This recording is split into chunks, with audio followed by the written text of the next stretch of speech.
పల్లవి అయితే చాలా హ్యాపీగా ఇంతకన్నా హ్యాపీ మూమెంట్ ఇంకేముంటుంది.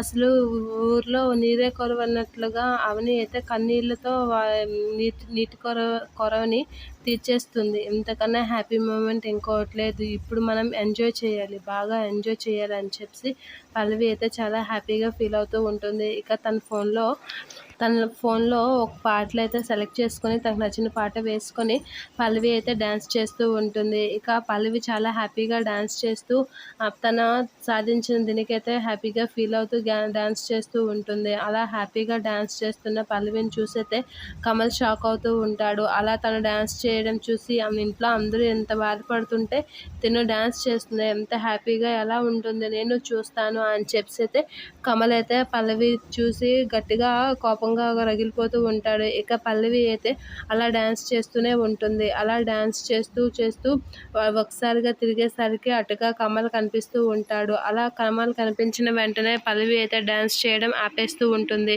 అలా ఆపేసి షాక్గా ఒకసారిగా నిల్చుని ఉంటుంది. ఇక కమల్ అయితే ఇంట్లో అంతమంది బాధపడుతూ ఉంటే నీకు ఎలా డ్యాన్స్ చేయాలనిపిస్తుంది?